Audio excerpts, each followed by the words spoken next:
Buenos días, mis estudiantes. Yo tengo mi café y estoy lista. Got my coffee and I am ready. All right, so I'm ready to talk about the verb ser, or the verbs ser and estar. Now remember, we've been working with these verbs since Spanish 1, but for some reason we just doesn't quite stick on how we use them, because remember, they're not interchangeable. All right, so we cannot interchange these verbs. They both mean to be, get it, like to be's on your notes. Anyway, and we're going to focus on reviewing when we use them, and then we're going to spend a lot of time practicing. Okay, so let's get started. We're going to start with our verb ser. All right, now again, you've had these conjugations, you've had this verb since Spanish 1, so hopefully you're at the point where you can fill out that chart without even these notes. But double check to make sure that you are on track. Soy, eres, es, somos, sois, and son. Notice no accents on any of those conjugations. All right, our acronym for ser is drop rod.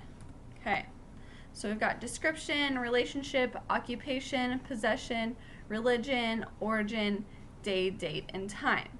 And one of the things that's important to remember about our verb ser is that things are more or less permanent with our verb ser.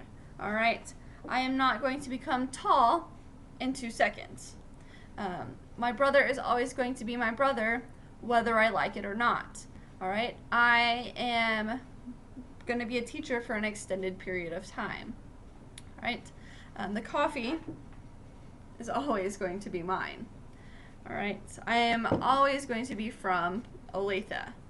All right, so those are our reasons. Now remember, we reviewed, when we talked about our verb ser, we also talked about what preposition we use with that verb. Do you remember which one it is? If you said day, you are correct. I'm thinking of a couple reasons for drop rod that we could use our preposition day.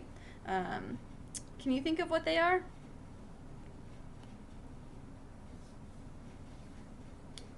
All right, I'm thinking of day, date, and time. So, hoy es el 5 de abril. I am thinking of possession. Los lápices son de María. And then I'm thinking of origin. Yo soy de Kansas. All right, so ser and de go together. Got it? Good. All right. Our verb estar. Remember, this acronym is a lot shorter, but first let's talk about the conjugations.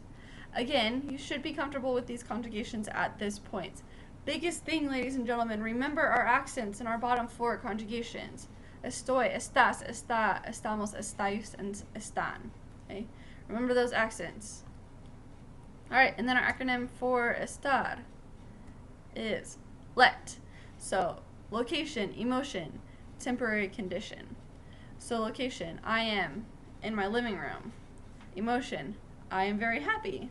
And temporary condition, something along the lines of I am sick or the door is open. Those are all examples of temporary condition. Okay. One of the things I think that instead of trying to necessarily memorize all of these specific uses is remember the overall umbrella. We use estar when things are more or less temporary. How you feel and where you are, you always use the verb estar. And then ser, we use that when things are more or less permanent. Okay? And then before we get on to some practice, remember we've got our preposition with our verb estar, and that is en. Remember to mean in, on, or at. Got it? Good. All right, so now let's practice. Ooh, there we go.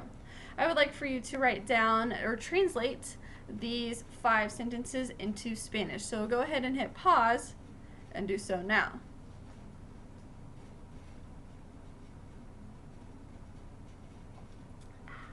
Okay, let's see how you did.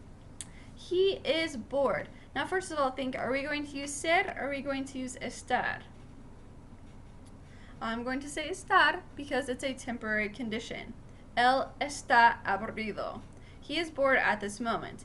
Now, if we were to switch that and say he is boring, then that's more of a description, and then we would use es. So notice that our meaning of our sentence could change depending on whether we use ser or estar.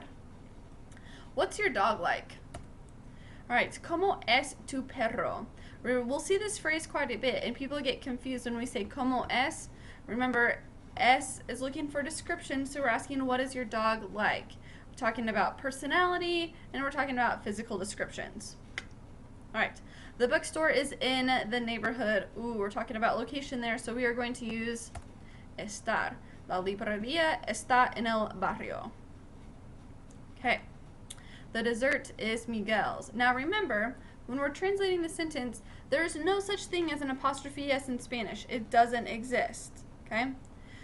So we have to use that possessive de. El postre es de Miguel. Alright, and then number 5, my sister and I are very sick. Mi hermana y yo estamos muy enfermos or enfermas. Again, it's that temporary condition. We're just sick right now. But a couple things that I want to point out in this sentence. First of all, we have to have that agreement. So estamos, and then depending on if you are a guy or a girl, it would depend on if you would write enfermos or enfermas. So don't forget about that agreement as we go through and continue working on our Spanish. Alright, that's all I've got for your notes. Get ready to do lots of practice, and if you need any extra help, then there's a really good additional practice packet for you. Other than that, we'll see you in class.